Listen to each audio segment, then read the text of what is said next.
Después encontró con el cortado cabeza del uno de mga cautivo Canadian si Robert Hall del lunes tarde na costado de un catedral na holo, un video también ella principia man kalayat ayer na social media que tadale mira el cortada de pescuezo del mga miembros del Abu Sayyaf Group con el extranjero. Si Robert Hall uno na 3 extranjero y un Pinay con quien yaman kidnap el miembros del Abu Sayyaf Group del septiembre del otro año na Samal Island, Davao del Norte. Siguiendo con este expresa disgusto el un alto oficial del religión Islam na malakto y criminalidad ya comete el mga miembros del ASG. Na entrevista con el mismo Deputy Grand Mufti na región Sheikh Abdul Wakil Tanjilil, un claro violación según este na enseñanza del religión Islam. No hay segunda estipula na Islam este clase de malakto y más pesaw pa, ya comete este clase de crimen na observasyon del mes de Ramadan.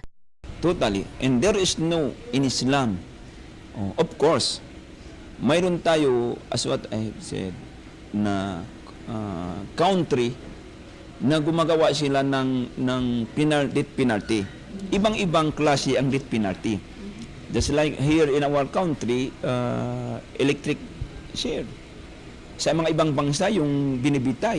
Pero sa Saudi, yung puputulan ng ulo. Pero death penalty yun. After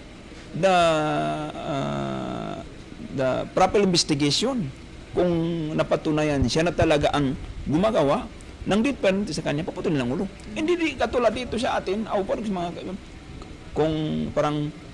kung walang pera, ito.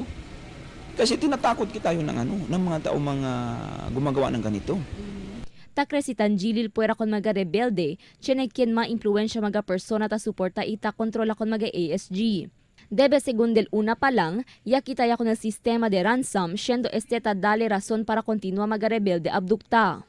Según con Tanjilil, taas siya aura como un negosyo el kidnapping con mga estranjero y otros persona. Y si hindi puede dale el cantidad de sen como un ransom, takurta pescueso de mga cautivo. Hindi naman ako pibo sa ransom. Kasi ang ransom, at as what I have said, parang bumili ka kung mayroong bini. Ang magbibinta, maghanap na talaga na binibinta nila para mabili. Na ito ang ransom, that is not the solution. Mas lumalakas ang puwersa. Imagine, million of pesos. Kung magbili ka ng isang, sabi natin, million pesos.